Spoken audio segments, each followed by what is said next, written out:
성경 말씀은 사무엘하 8장 13절 말씀부터 보겠습니다.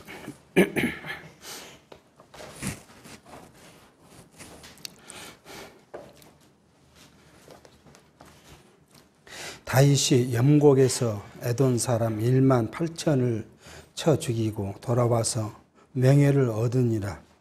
다윗이 에돔에 수비대를 두되 온 에돔에 수비대를 두니 에돔 사람이 다 다윗의 종이 되니라.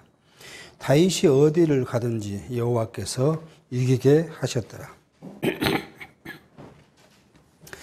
우리는 지금 사무엘 상하를 통해서 다윗 왕국을 세우시고 보호해 가시는 하나님의 그 계시 섭리를 살펴갑니다. 다시 우리가 한번 정리를 해 보면 하나님께서는 다윗 왕국을 세우시기 전에 준비를 하시죠. 이게 이제 룻기서를 통해서 준비를 하시는데 이게 다윗의 출생에 대해서 이제 말씀하셨던 걸 봅니다. 두 번째는 이제 다윗 왕국을 건설하는 거죠. 이게 사무엘 이제 상과 하에서 지금 우리가 살펴가고 있는 내용이죠. 이 다윗의 왕국을 이제 건립하는데 우리가 살폈던 것이 첫 번째 다윗의 첫 번째가 이제 마지막 사사들이 이제 등장하죠. 이게 누구냐 그러면 사무엘과 그다음에 사울의 이제 이야기를 합니다. 그렇게 해서 이제 이제 사무엘이 사사로 왔고, 그리고 이제 사울을 왕으로 세웠고, 그런 과정을 이제 살펴갑니다. 그러고 나서 이제 다윗의 왕국을 이제 세웁니다. 세 번째로 이제 이 다윗의 왕국을 이제 세우는데 이게 사무엘상 16장부터 이제 하 10장까지가 이제 그거 하는데 첫 번째 했던 것이 뭐냐 그러면 그거죠. 다윗을 시련 가운데 계속 3차에 걸쳐서 시련 가운데 있었다. 그리고 두 번째가 이제 다윗 왕국의 이제 진짜 건립을 이제 한 거죠. 이게 뭐예요? 사마 5장부터 지금 살펴간 내용입니다. 우리가 5장의 내용을 이미 지나 살폈는데, 첫 번째 이 5장에 보면, 이제 이쪽 와서요. 첫 번째 보면, 5장에 보면, 무엇을 했냐 그러면, 이스라엘 백성들이 어디에 왔냐 그러면, 헤브론에 와서 통일, 12지파가 이스라엘 통일 왕국을, 통일 국가를 만들고 통일 왕을 세웠죠. 국가와 왕을 이제 세웠던 걸 보고요. 그 다음에 이 통일 왕국이 왕이 된 것을 보고 블레셋이 2차에 걸쳐서 침공을 합니다. 이 침공 때 다윗이 그들을 물리쳤는데 하나님께서 다윗이 어떻게 싸울 것까지도 가르쳐 주셨던 것을 우리가 이제 봅니다. 이렇게 이제 다윗 왕국이 세워지니까 다윗이 뭘 하고 싶었다고요? 6장에 와서는 언약궤를 다윗 성으로 이제 오고 싶어 합니다. 자, 이 다윗이 5장에서 이 침공뿐만 아니라 우리가 한번 중간에 살필 걸 뭐냐 그러면 시돈 왕 히람이, 히람 왕이 물자를 보내서 다윗 왕국을 이제 다윗 왕궁을 아름답게 건설하죠. 그러니까 다윗이 그 아름다운 왕궁에 거하면서 자기는 좋은 집에 살고 있는데 하나님의 언약궤는 저 장막에 있는 것을 이제 멀리 있는 것을 이제 생각해서 자기 왕궁으로 오고자 했던 일들이 있죠. 그래서 이제 6장에서 언약궤를 가져오는데 지금 어디에 있었어요? 기럇 여아림이란 곳에서 그때 당시 아비나답이란 곳이 집에 있었는데 여기서 이제 언약궤를 모셔오는데 어떤 일이 있었어요? 한 번도 사용하지 않는 새 수레에다가 언약궤를 이제 올려가지고 예루살렘으로 옵니다. 근데 예루살렘에 거의 다 와서 나곤의 타작마당에서 소가 뛰어요. 그러니까 이 아비나답의 아들 우사가 언약궤가 넘어지지 않게 하려고 붙잡다가 언약궤 옆에서 이제 죽습니다. 왜 그랬느냐? 물론 우리는 첫 번째 일은 뭐냐 그러면 언약궤를 옮기는 게 성물들을 옮기는 방법은 수레에 싣거나 그런 것이 아니죠. 전부 다 레인들이 메고 이제 가게 돼 있어. 그래서 물건을 만들 때 다 이 채를 끼워서 맬 수 있도록 구조를 그렇게 만들었고 하나님께서는 신명기서에서 언약궤뿐만 아니라 성물들은 전부 다 레인들이 다 메어 가라. 그렇게 이제 이동 방법을 말씀했는데 이들은 하나님의 약속대로 언약대로 하지 않고 사람의 생각대로 수레에 싣고 왔고 그 언약궤는 뭐라고요? 만지지도 말고 뭐라고요? 보지도 말라고 했어요. 근데 우사가 그냥 우사의 심정을 이해가지고 언약궤가 넘어져서 부서지는 것보다는 잡는 게 더 맞죠. 그렇지만은 그걸 잡아서 하나님은 우사를 그날 쳐셨다. 그런 이야기. 그러니까 다윗이 뭐요? 언약궤를 모셔오는 걸 들어해서 예루살렘 성 근처에 있는 가드 림몬 출신의 그 오벳 에돔의 집에다가 잠시 이제 둡니다.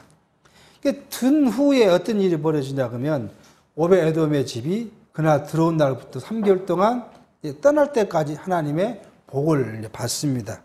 그러니까 사람들이 다윗에게 가서 오벳 에돔의 집에 언약궤가 들어가더니 어떻게 됐다고요? 그 집이 복을 받다. 그렇게 이제 이야기를 하니까 다윗이 다시 그것을 자기 성으로 메어오고자 해서 이제는 성경의 언약대로 민수기서에서 말한 신명기에서 말한 대로 메어서 다윗성으로 왔습니다.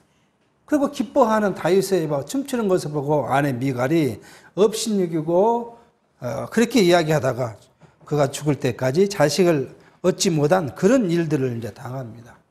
그리고 7장에 이제 와서 우리가 지금 8장을 가는데요. 7장에 와서는 하나님의 언약을 이제 받습니다. 언약을 6가지를 받는데 오늘 8장과 관계되기 때문에 이쪽에 서서 합니다. 자, 다윗 당대에 하나님께서 이루어 주실 것 3가지죠. 3가지를 주십니다. 그게 뭐냐면 다윗의 이름을 정직히 하겠다. 그렇게 하나님께서 약속을 하죠. 그리고 다윗의 나라가 견고히 세워지기도 하겠다. 그 이야기를 하죠. 다윗의 나라가 평안할 것이고 다윗의 나라가 견고하게 하나님께 해주시겠다고 다윗 당대를 약속을 합니다. 그리고 다윗 후대의 약속을 다시 하시는데 첫 번째는 뭐예요? 하나님의 성전을 건축해 하겠다. 누구를 통해서? 다윗의 아들로부터 다윗에게 난 자녀로 성전을 건축하겠다고 약속을 하고요. 그리고 그 왕위를 빼앗지 않겠다. 옛날에는 범죄하니까 빼앗았는데 빼앗지 않고 뭐라고요? 징계만 하겠다고 약속을 합니다. 그리고 3번째는 뭐냐면 이제 뭐예요? 다윗 왕가.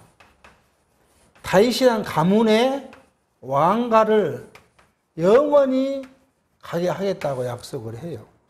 이렇게 이제 약속은 하나님께서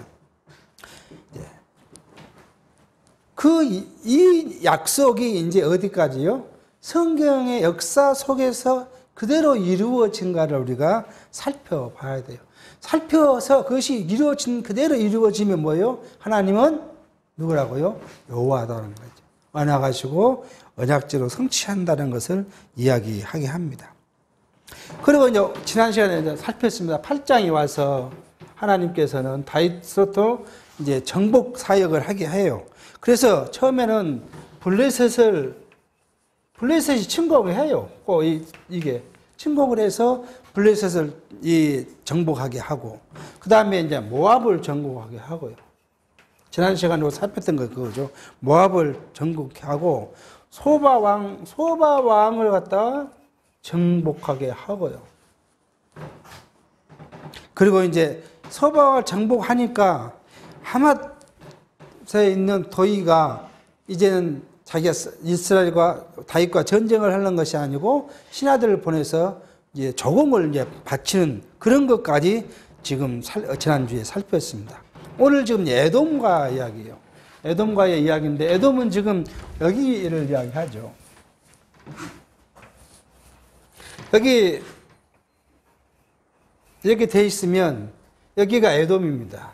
여기가 에돔이고 여기가 모압이고 이게 암몬이죠. 이게 이제 이스라엘이 들어올 때, 가나안 들어올 때의 구조죠.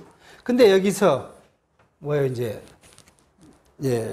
침공할 때 빼앗았죠. 이렇게 세 개를 빼앗아 가지고 이만큼은 이스라엘이 빼앗았지만, 이 에돔은 누구죠? 에서의 후손입니다. 이 에서의 후손인 에돔을 다윗이 가서 쳤다. 사실 형제지간인데 가서 쳤다. 그래서 다윗이 죽이지 1만 8천을 쳐주고 돌아와서 명예를 얻었다고 이야기를 합니다. 자, 명예. 하나님께서는 다윗에게 하신 약속이 뭐예요? 하나님의 이름을 존귀케 하겠다 하신 약속대로 다윗의 이름이 존귀해지도록 섭리하십니다. 그래서 이웃들이 이미 다윗과의 전쟁을 포기하게 만드는 일들을 계속 이야기합니다. 성경에 이제 염곡에서 에돔 사람 1만 8천을 쳐주겠다 그러는데, 이 염곡은 지금 정확한 위치는 나타나지 않지만 이 사해 부근 어대를 지금 이야기하죠. 아무래도 우리가 창세기에 가면 노새 아내와 이 이야기와 연관되어 있는 그런 곳이라고 볼 수 있겠습니다. 여기 염곡에서 에돔을 쳤다. 그러고 나서 다윗이 명예를 얻는데, 우리는 여기서 계속 놓쳐서는 안 될 건 뭐냐 그러면 14절에 다윗이 어디를 가든지 여호와께서 이기게 하셨더라, 그렇게 말씀을 합니다. 다윗의 전쟁 능력이 훌륭하고 다윗의 군도가 전쟁을 잘해서가 아니라 뭐요? 하나님께서 이기게 하심으로 계속 다윗의 군대는 이방 나라들 정복에 가고 있는 것을 우리는 볼 수가 있습니다. 그리고 또 이 여호와께서 나단 선지자로 하여금 사무엘하 7장 9절에 이렇게 말씀하세요. 내가 어디 가든지 내가 너와 함께 있어 내 모든 대적을 내 앞에서 멸하였은즉 세상에서 존귀한 자의 이름같이 내 이름을 존귀케 만들어 주시라고 약속하신 그 약속대로 하나님께서는 다윗의 이름을 존귀케 하기 위하여 이방인들을 멸하게 하신 것을 볼 수가 있습니다. 자, 이것에 우리는 첫 번째의 골자는 뭐냐 그러면 하나님의 이름을 위해서요. 전쟁을 하는데 전쟁에 승리하게 하는 가장 큰 이유, 목적이죠. 목적과 이유는 하나님의 이름을 위해서. 하나님의 이름이 뭐죠? 여기 지금 여호와. 자기가 하신 언약을 그대로 이루신다는 하나님의 그 이름을 위해서 다윗으로 하여금 모든 전쟁에서 이기게 하고 계신 걸 볼 수가 있습니다. 그러면 다윗에게만 이것이 해당되고 우리에게는 상관이 없는 거냐 하는 이야기죠. 우리에게도 하나님께서는 이렇게 약속하셨어요. 어떤 거요? 하나님의 신령한 나라에 대해서. 자, 기존 교회가 이런 말씀을 적용할 때 뭘로 이야기해요? 육체의 걸로 말씀하니까 우리는 이해될 수가 없어요. 아니, 성도들이 육체로 우리가 했을 때 모든 일에 싸워서 이기게 됩니까? 성도가 다른 일반인과 비교해 봐서 훨씬 더 부유하고 뭐라고 해야 되죠? 사회상적으로 더 훌륭하고 더 나아집니까? 그러지 못하니까 요즘 젊은 사람들은 그러한 설교, 그런 가르침에 대해서 회의를 느낄 수밖에 없어요. 누가 봐도 육체로는 그렇게 되지는 것이 없는데, 그렇게 된다고 이야기하고, 그렇게 구하라고 이야기하고, 기도하라고 이야기하니까 상식적으로 보면 되지를 않습니다. 가끔가다 저도 직장에서 동료하고 이야기하면 그 이야기를 해요. 그 친구는 순복음교회를 다닌 친구인데, 뭔 이야기하다 보면 딱 육체의 이야기를 해요. 그럼 자네는 지금 어떻게 이쯤에 있냐고 제가 반문을 합니다. 그럼 대답을 안 해요. 왜 대답을 안 해요? 그럼 너가 그렇게 이야기를 할 경우에 너 상황을 보면 그 말은 거짓말이지 않느냐? 그걸 어떻게 믿냐? 나는 안 믿는다. 그럼 이상한 눈으로 보기 시작합니다. 성경은 육체가 아니라 하나님의 신령한 우리에게 주시겠다고 약속한 하나님의 신령한 나라에 대해서 약속하셨고, 그 신령한 나라에서의 싸움은, 사단과의 싸움은 항상 우리가 뭐예요? 이기게 해주신다고 성경은 약속했어요. 그러니까 우리가 싸워 이기며 살아갈 수 있는 거예요. 만약 그렇지 않으면 우리는 언제요? 항상 육체에 우리는 져서 육체의 노예가 될 수밖에 없어요. 아니, 우리에게 육체로 오는 모든 아름답고 풍족하고 부유하고 편안함이 우리에게 오는데 그걸 우리가 육체로 이길 능력이 있습니까? 우리는 육체는 그걸 이길 수 없어요. 만약에 오늘 일요일 날 이렇게 우리가 모이는데, 예를 들어서 모이는데 누군가가 우리에게 유혹을 합니다. 뭐라고요? 어떤 모임, 어떤 자리에 오면 만약에 1억씩을 준다 그러면 거기 안 가겠습니까? 그 유혹을 이길 수 없어요.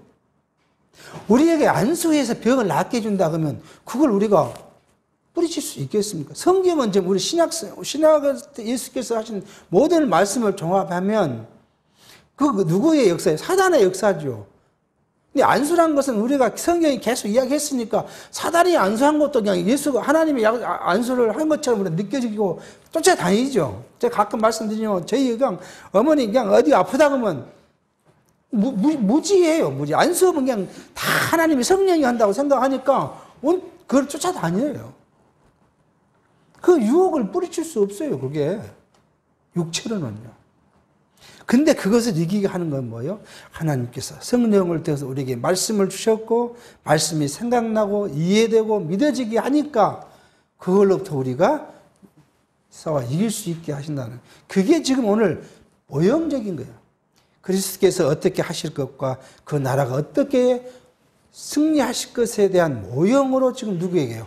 다윗 왕국을 섭리해 가시고 있다는 것을 우리가 생각하게 합니다.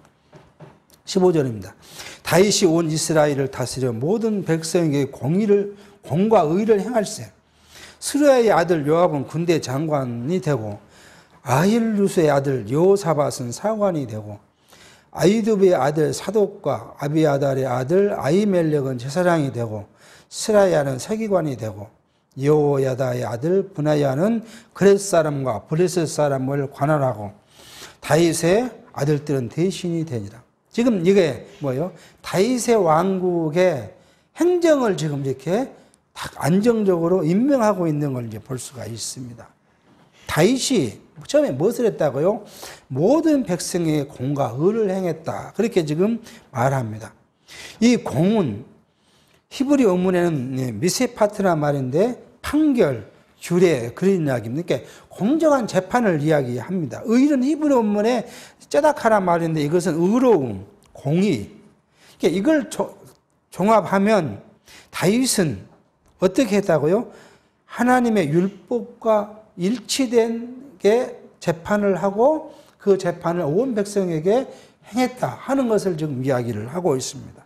공과 의를 행했다는 것은 모든 이 백성들에게 재판할 때 뭐였다고요? 율법에 맞게 공평하게 재판을 했다.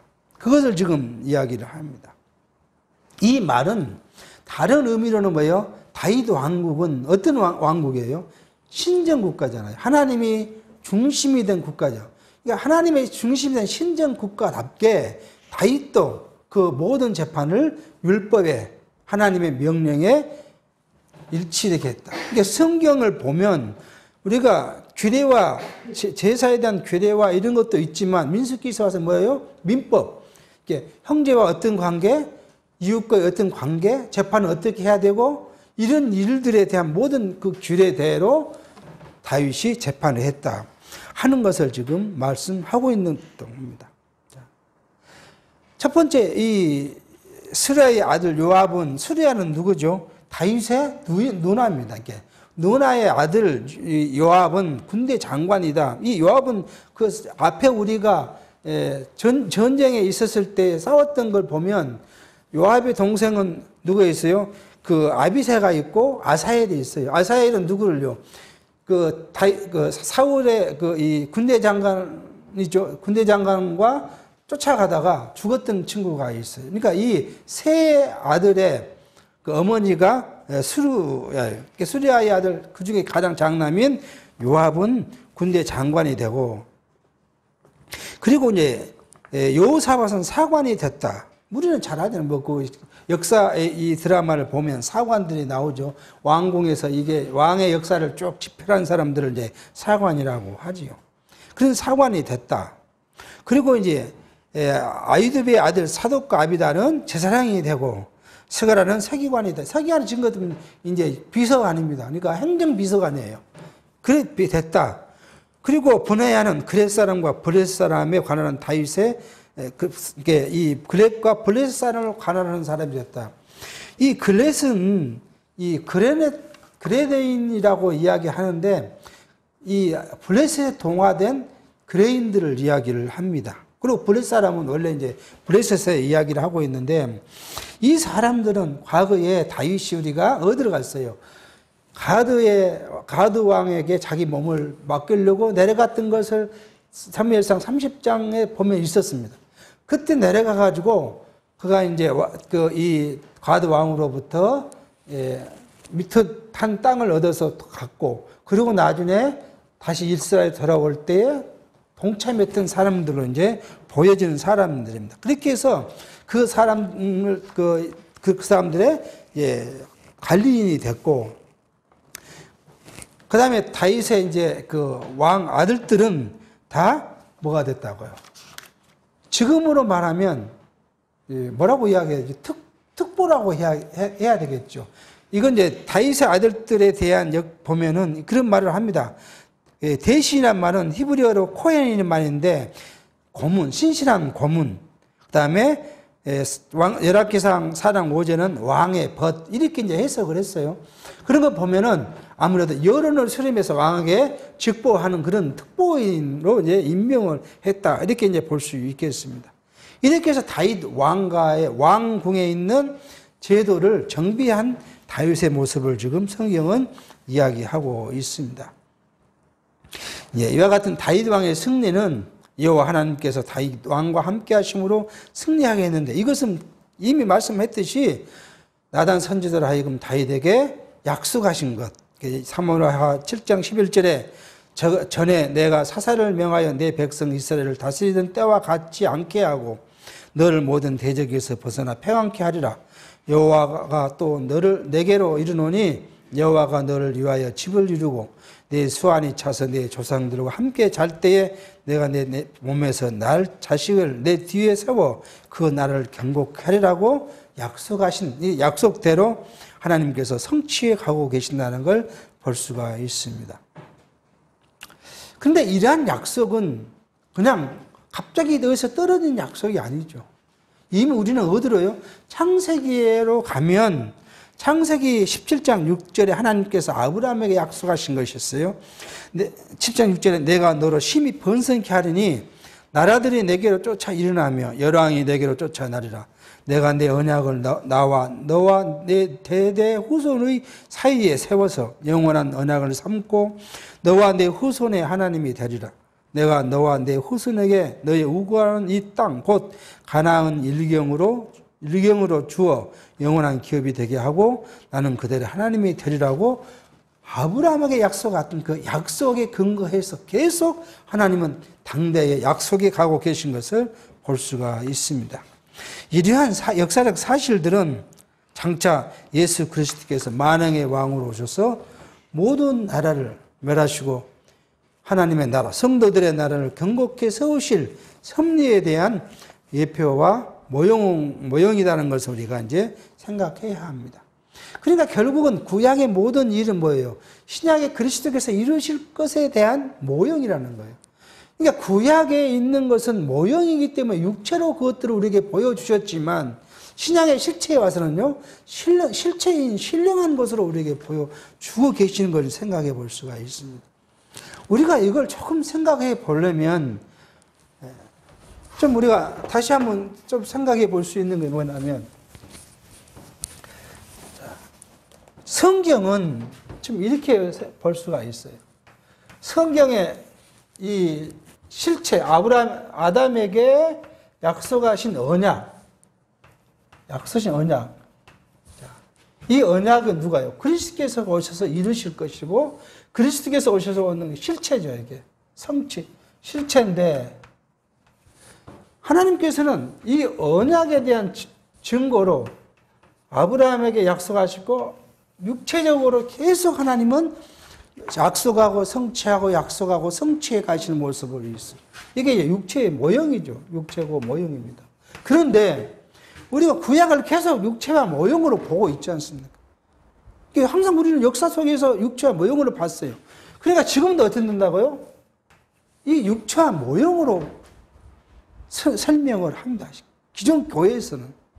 이게 신령한 걸, 지금 여기는 본 목적이 신령한 것이었는데, 신령한 것의 모형으로서 육체를 주셨고, 이 육체를 이루심으로써 뭐예요? 신령한 것이 이루어질 것이라고 하나님께서는 지금 성경은 설명하고 있는데, 여전히 지금 이것으로 지금 설명을 해요. 그러니까 이해가 안 되는 거예요. 그러니까 우리가 성경을 믿을 수 없는 언약으로밖에 볼 수가 없는 거예요. 이게 지금 기존에 큰 오해를 받고 있는 부분입니다. 기도하면 안 된다 그러니까 뭐 이런 말씀 들으면 안 되지만 정강훈이 같은 사람은 코로나에 걸렸더라도 와서 그거 하면 나와서 본다고 이야기를 해요. 왜요? 과거는 그랬어요. 우리가 이제 뒤에 가면 솔로몬이 하나님께 간구하는데, 성전을 짓고 간구하는데 그 이야기를 합니다. 하나님, 우리 백성들이 하나님 범죄하더라도 성전을 향해서 기도하면 낫게 해주시고, 재난을 당했는데도 성전에 와서 기도하면 좀 낫게 해주십시오. 그렇게 해서 이때 당신은 육체로 나음을 얻어요. 그러니까 이쪽에 와서도 지금 기도하면 낫는다고 이야기를 하는 겁니다.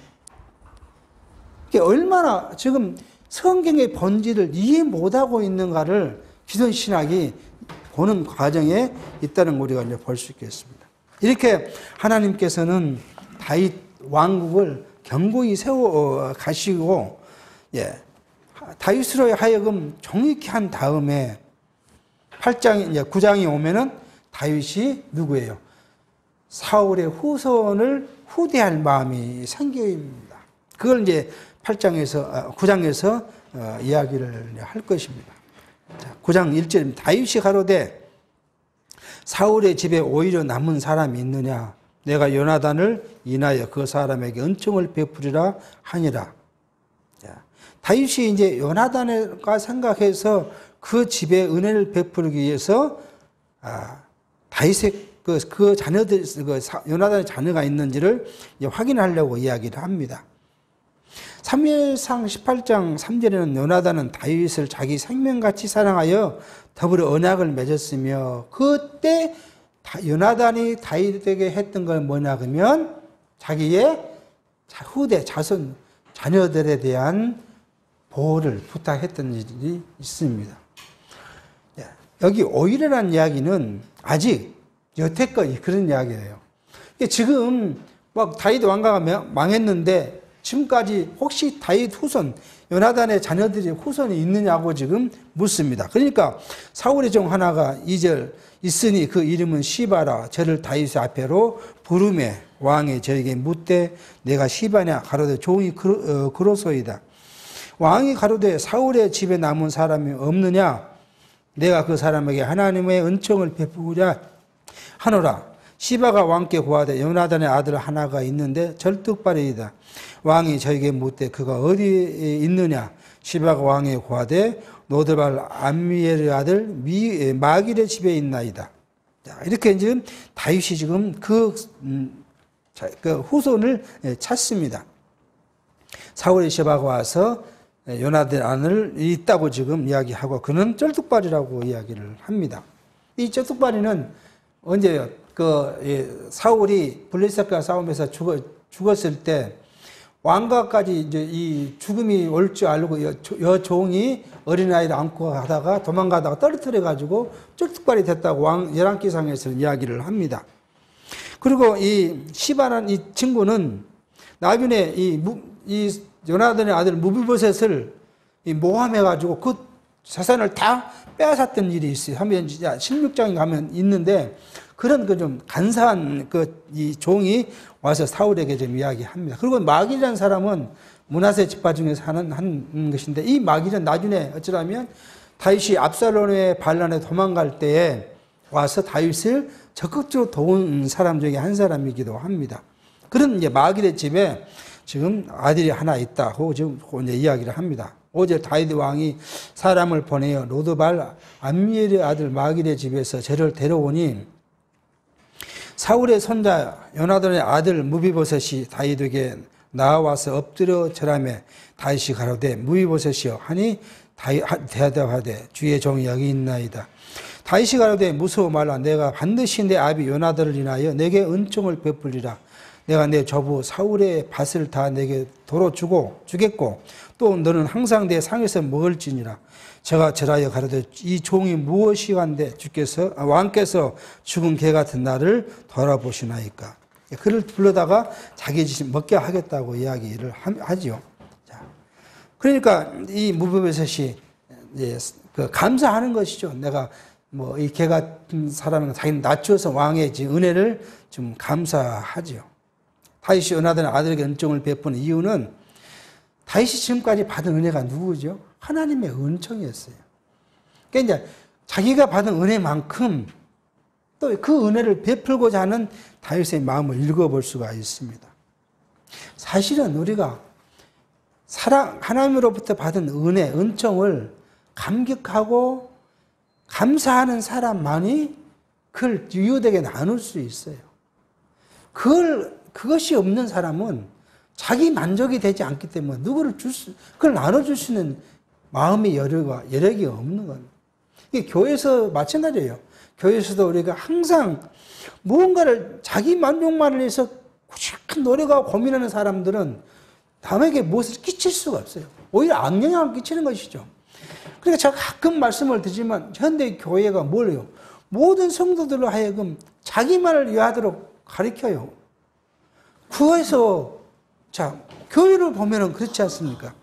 우리 교회가 저 옆에 있는 교회보다 뭐 해달라고요? 부흥케 해달라고 기도해요. 저 교회는 망해도 좋아요. 우리 교회만 부흥하면 돼요. 또 성도들의 생활 속에서는 뭐요? 남은 망해도 괜찮아요. 나만 잘 되면 돼. 그렇게 가르쳐요. 그렇게 구하라고 이야기를 해요. 그러니 누구에게 뭘 나눌 수 있는, 이웃을 우리가 배려할 수 있는 여력이 없어요. 왜? 자기가 불만족인데 아직 채우지를 못했는데 어떻게 그걸 남에게 줄 수 있겠습니까? 이렇게 성경을 잘못 가리키면 절뚝발이 같은 신앙인을 만들고 마는 걸 볼 수가 있습니다. 하나님의 받은 은혜가 우리 속에 깊이 감격으로 와 있어야 돼요. 그래야 우리가 뭘 이길 수 있어요? 육체에 대한 것들을 이길 수가 있어요. 신령한 것에 대한 감격이 없으면 육체의 것들을 우리가 절제할 수 없다는 걸 우리 생활 속에서 많이 느끼면 맞죠. 자, 이렇게 되니까 이제 9절입니다. 왕이 사울의 사환 시바를 불러서 이르되 사울과 그 온 집에 속한 것은 내가 다 내 주인의 아들에게 주었노니 너와 내 아들과 내 종들은 저를 위하여 밭을 갈고 거두어 내 주인의 아들을 공개하라. 그러나 내 주인의 아들 무비보셋은 항상 내 상에서 먹으리라 하니라. 시바는 아들이 15이요 종이 20이라. 시바가 왕께 고하되 내 주 왕께서 온갖 일을 종에게 명하신 대로 종이 준행하겠나이다 하니라. 무비보셋은 왕자 중 하나처럼 왕의 상에서 먹으니라. 무비보셋에게 젊은 아들 하나가 있으니 이름은 미가더라. 무릇 시바의 집에 거하는 자들은 무비보셋의 종이 되니라. 무비보셋이 항상 왕의 상에서 먹음으로 예루살렘에 거하니라. 그는 두 발이 다 절뚝이더라. 자, 그렇게 지금 성경은 다윗이 사울 왕가의 후손에게 후대하는 것들을 설명하고 있습니다. 마태복음 18장에서는 우리에게 이렇게 이야기합니다. 탕감하는 비유를 우리에게 이야기하죠. 그러면서 용서를 하되 몇 번 하고요? 70번씩 7번씩이라도 하라고 이야기를 합니다. 그러면서 비유를 하신 말씀이 어떤지 1만 달란트 빚진 자가 자기 주인에게 탕감을 받았어요.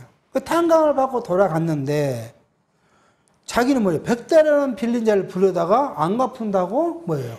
감옥에 집어넣었어요. 이 말을 들은 주인이 자기가 탕감한 종을 불러다가 다시 옥에 가두고 돈을 변제하도록 말씀한 비유를 이야기해 볼 수 있습니다. 그러니까 성경은 또 이런 말씀도 하시죠. 죄에 대해서 사함을 많이 받은 사람이 뭐가 많다고요? 감사가 많다고 이야기를 해요. 그러면서 바울은 그런 말을 해요. 그러면 감사를 많이 하기 위해서 내가 죄를 질 것이냐? 그럴 수는 없지. 왜? 하나님의 자녀로서 내가 분을 받고 하나님께로부터 내가 죄 용서를 받은 사람이라면, 자녀라면 일부러 그것을 위해서 죄를 짓는다. 그건 있을 수 없는 일이라고 바울은 이야기해요. 결국은 무슨 이야기냐면 다윗이 하나님으로부터 많은 은혜를 받았던 것은 그 받았던 것처럼 누구에게요? 다윗 그 사울의 후대에게도 그 은혜를 베풀고 있다는 사실을 볼 수 있어요. 오늘 우리의 삶 속에서도 마찬가지예요. 우리가 하나님으로부터 얼마나 많은 용서를 받았습니까? 자, 그런 용서를 받은 우리가 우리 지체에 대해서 어떻게 행동할 것인가를 생각해 볼 수가 있어요. 가끔 우리는 넌센스에 빠져가지고 나는 의롭고 형제는 의롭지 못한 것처럼 생각하고 뭐예요? 판단하고 지적하고 그런 일들을 많이 우리가 스스로 우리가 느꼈던 것들이 많이 있습니다. 가끔씩 그런 생각을 들어요. 그런데 우리는 뭐예요? 남을 지적할 만한, 판단할 만한 것이 우리에게는 없다는 것이죠. 우리는 이미 그 사람보다는 더 많은 탕감을 하나님께로 받았기 때문에 우리는 우리의 지체들에게 우리는 받은 것만큼 그들을 이해하고 관용할 필요가 하나 그리스도의 사랑을 우리가 받았으면 뭐예요? 우리의 지체에게는 관용하고 이해하고 용납하는 그런 아름다운 풍성한 믿음의 분량이 우리에게 있어야 하지 않겠냐 하는 생각을 갖게 합니다. 자, 지금 이제 다윗으로 통해서 하나님께 그 나라를 온전하게 세우고 그 온전하게 세운 후에 다윗으로부터 그 받은 사랑을 되갚도록 지금 하신 역사를 이제 받았고요. 그리고 이제 10장 가면은 다윗이 아말렉 아람을 멸하게 됩니다. 그리고 다윗의 나라가 건강히 세지면 그 다음에 다윗의 이제 왕가가 이제 일들이 나오게 될 것이죠. 하나님은 다윗을 어떻게 섭리해 가신가를 다윗을 이렇게 만드셨으니까 다윗이 온전히 세우는 것이 아니라 다윗 또한 누구예요? 사람이기 때문에 뭘 합니까? 범죄인 자리에 가게 되고 범죄했을 때에 다윗을 또 하나님께서 용서하는 것들을 지금 다음 장에 살펴가도록 하겠습니다. 오늘은 다윗의 그 사울 왕가의 후대까지 살펴보고 말씀 마치겠습니다. 기도하겠습니다. 하나님 아버지, 우리가 하나님께 받은 은혜가 너무나 크고 많은데 그것을 감격하지 못하고 당연한 것처럼 생각하면서 내가 무엇을 했고 무엇을 잘났고 나로 인하여 그런 것들이 하나님의 은혜를 받은 것처럼 내 머릿속에 기억하다가 우리의 형제를 판단하기도 하고 지적하기도 합니다.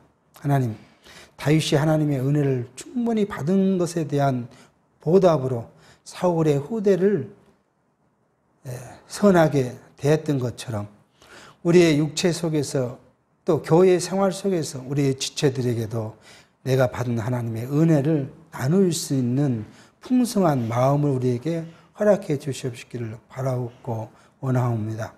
다윗에게 하나님은 언약하셨고 언약대로 성취해가는 역사를 다윗의 왕가를 통해서 우리가 살펴갑니다. 하나님께서는 언약하신 모든 일들을 성취하셨고 그 성취한 모든 육체적인 것을 통해서 실려간 하나님의 나라가 반드시 그리스도를 통해서 성취해야 될 것이고 마지막 날에 그리스도께서 재림하셔서 이루실 영원한 나라가 우리에게 확실하게 이루어진다는 확증도 구약을 통해서 이루어 주심으로써 산 믿음을 갖게 하여 주시고 그 믿음을 통해서 하나님께 경배하며 하나님만을 섬기며 살아가는 삶의 제사의 삶이 되어지도록 성령이 우리를 인도해 주시옵소서. 예수의 이름으로 기도하옵나이다. 아멘.